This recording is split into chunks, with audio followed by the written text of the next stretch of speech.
All right, boys and girls, here's our last installment, part 3 of the Civil War. I'm hoping to get this done in about 15 minutes. I'm going to do my best. There's a lot of notes to take. As you can see on the other side of your page, we would, if we would have had time, covered all that because that's a very good story to tell. But we're going to give you the basics so you have what you need for your final. I'm going to start with this slide right here. There's no notes to be taken here, but mainly just listen and catch the story. We know that Fort Sumter happened. We know that the Confederates shot first, okay? And here's some of the highlights. Lincoln, remember, had to decide to defend it or let it go. He sent supplies down, and it gave the Confederates an opportunity to attack and get the war started. All right. Shortly after that, we have a series of battles.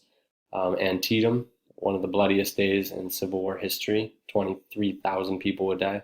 And then we had the Battle of Manassas, or the first Battle of Bull Run. There would also be a second one. All right, my kid woke up, so I had to go tuck them in and take them to the bathroom.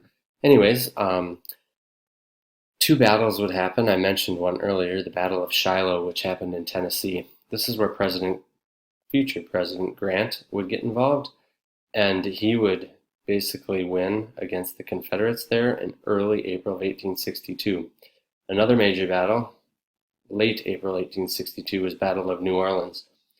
I mentioned it before, but this really split the Confederacy into two pieces based on the Anaconda Plan, which we talked about earlier. All right, this leads us to our next major battle, and I'm going to flip over to a completely different slideshow here. But Lee decides, that's Robert E. Lee, he decides to now invade the North. And there's a few reasons for this. Again, you don't have to write it down, but it's good to understand. He says, number one, Confederates want to gain confidence. He decides to act without permission and invades the North for a few reasons. Number one, to hopefully force peace talks between the North and the South. The second one is to give the farmers that left their families behind a break. Try to end the war early and give the farmers some time to go harvest their crops. He wanted to plunder the northern farms for food before their crops were harvested and sold to market. And the last fact is that he wanted to try to convince France and England to join the Allies, or join and become their allies. All right, this brings us to our page. You can see it here. We're going to cover not all, but most of these sections. So once again, pause the video as you need to write down these very important facts. I'm only going to cover the sections that are of utmost importance for you in your understanding of the Civil War and for your final. So we're going to start off with Lee invading the North.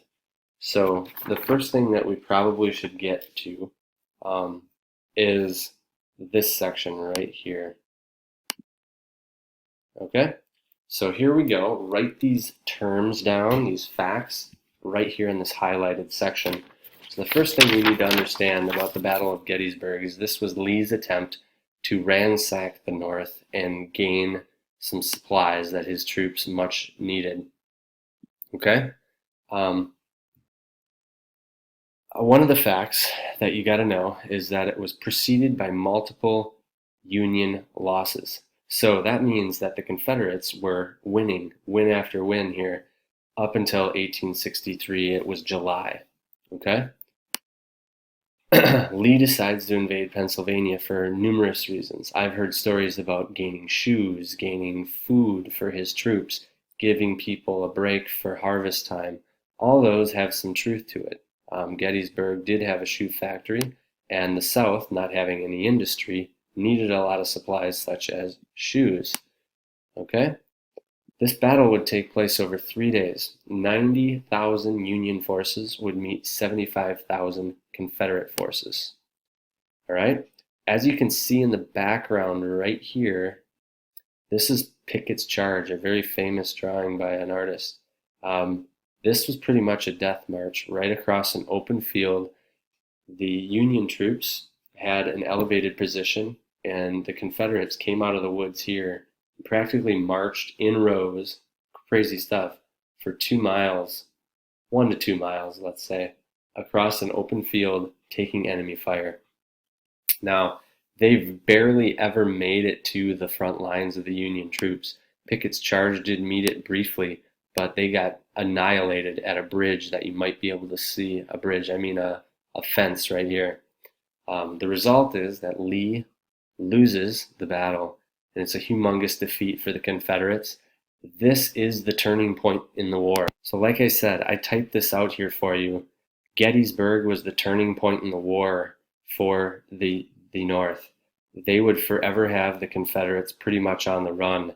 Up until this point, there were so many Confederate victories at so many various areas that it was really a Southern win so far. But Lee tried to take his hand up to the north and see what he could do up there. All right, we're going to head back now to the main slide here, and we're going to hit up Vicksburg, which is this little section here. Okay, at the same time the Battle of Gettysburg was going on, basically a few days before, because it did happen in late May of 1863, Vicksburg would have a battle of their life. You can see a picture of the Vicksburg caves that they dug to try to withstand the Union blockade of the city. Actually, it was a siege. Okay, so we know that 150 miles of Mississippi River was not controlled by the Union. Vicksburg was the last position that the Confederates controlled. It was high up on these bluffs overlooking the Mississippi River, so it had a great position. But Vicksburg had an advantage of having a rail supply line that came right to the city. Unfortunately, though, the Union troops captured that and took any ability of Vicksburg to connect with Richmond, Virginia, and anywhere east of Vicksburg, Mississippi. So basically, in the siege, the Confederates were starved out for 2 months. I've read stories and accounts of people having to eat rats to survive in leather. It was that bad. The victory here by the Union would complete the Anaconda Plan, or the takeover of the Mississippi River. I wanted to also give you a few cool facts about Vicksburg before I close this section. Only 12 citizens in all of Vicksburg's holdout over 2 months died. Another thing, there were 22,000 shells from Union gunboats that hit the city of Vicksburg, and the Union troops ended up nicknaming Vicksburg the Prairie Dog Village because of these cave structures that the people lived and survived in. So very impressive act of chivalry by the Confederate soldiers to try to outlast the siege by the North. Another important section we got to talk about is right up here. This section is titled The Emancipation Proclamation. This is huge. Although this isn't on your final, you should at least hear it, so we're going to cover it. This was a speech and an order given by President Abraham Lincoln in 1863, and what it did was it freed all the slaves in Confederate territory. Now, one thing you got to note, it actually freed very few slaves because the South didn't abide by it, right? It also allowed black soldiers to fight for the Union for the first time. So we'd have a famous group called the 54th Massachusetts, which would attack Fort Wagner in one of the Carolinas, and they'd get annihilated. But that was one of the famous troops, the 54th Massachusetts, led by white officers, but mainly made up of African Americans to fight for the Union cause. All right, we're moving on to this large chunk here on the left now. This one is going to be titled Sherman's Total War. This was General Sherman. William Tecumseh Sherman was his name. In 1864, William Tecumseh Sherman, as you can see in this picture, was in charge of dividing the Confederacy in the South in 2 parts. Now, this is different than the Anaconda Plan because this would split the southeastern section, like Carolinas, Georgia, Florida, Alabama, in 2, and it would really affect the ability of the Confederates to be a united front. Okay, so here are the things to know. Tecumseh Sherman was a Union general. He was ordered to cut through to Georgia. He used something called total war for 60 miles wide, 300 miles long, he cut a path of destruction from basically Atlanta, Georgia to Savannah, Georgia. Okay? What does this mean? This means to, as it shows in the picture, burn and destroy anything that can support the enemy. This is their crops, this is their homes, any type of shelter whatsoever that might harbor the enemy. Complete annihilation. This plan, Sherman's total war, actually helped Lincoln win re-election because it was so successful. All right, this next section is nothing you need to write down. It just tells the story very well. So we have Atlanta, Georgia, pretty much right in here. This is where William Tecumseh Sherman would complete his total war or total destruction all the way to Savannah. Now notice how this divides the Confederacy into 3 chunks, 1, 2, and 3. Completely make it pretty much impossible to share supplies that any type of industry would be able to produce. And we also have the Union blockade here, making it impossible to get anything in and out of the Confederacy. So you can see how Lincoln would gain a lot of support based on his success leading the Union in victories over the South.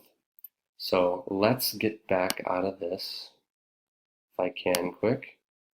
And what I wanted to talk about briefly here was Grant in Virginia. This is this section. You don't have to notate unless you absolutely feel you want to. But right after total war, or during its completion from Atlanta to Savannah, Grant is facing off with Lee in Richmond, Virginia. Now the battle ensues for 10 months, and by April 3rd, 1865, the Union troops finally took Richmond, Virginia. It took that long, so just about 4 full years to do that.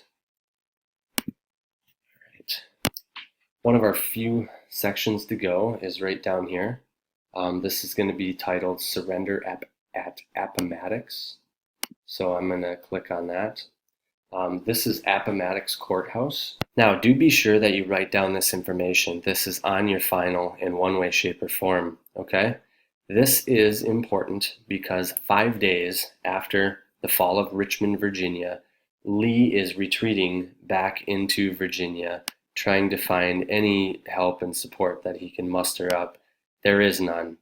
So Lee finally is surrounded at Appomattox Courthouse by General Grant of the Union Army, and he gives his final order of surrender on April 9th, 1865. The Confederates are free to return home in peace with all of their possessions, despite their surrender. Right, hopefully you're doing pretty well on your notes page. I've got about 2 minutes to wrap this up, and we have 3 sections to go. So I'm going to start with this section up here. This talks about the 13th Amendment. This is also on your final. Make sure you get these notes in. In January of 1865, President Abraham Lincoln does a few things that we need to be aware of. He tries to pass the 13th Amendment.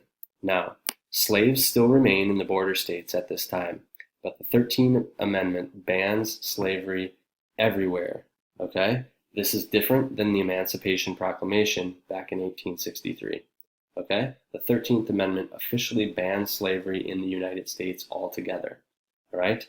That amendment is part of our Constitution today and is one you need to know. 13th Amendment bans slavery everywhere. Okay, as you can see in this background photo, we've got President Abraham Lincoln and his wife up here, Mary Todd Lincoln, and we have his assassin, John Wilkes Booth. All right, what you need to know about Abraham Lincoln's assassination are the following 3 points. Get this in this purple area on your notes page. 5 days after the Confederates surrendered at Appomattox Courthouse, John Wilkes Booth, an actor, this is the key, his acting ability and his talent got him access into this theater, was the one who pulled a Derringer, a small pistol, up behind Lincoln's head and shot him. Lincoln does not live to see slavery end or die. And the next morning, President Lincoln is killed, or is actually dead on his deathbed, April 15th, 1865. All right, our final section, 20 seconds here, is the consequences of the Civil War. We have the reunion of the states, growth of the U.S. federal government, steel petroleum industries flourish, the South was devastated, livestock destroyed, farms destroyed, and slavery was officially abolished. Peace out. That's all I got.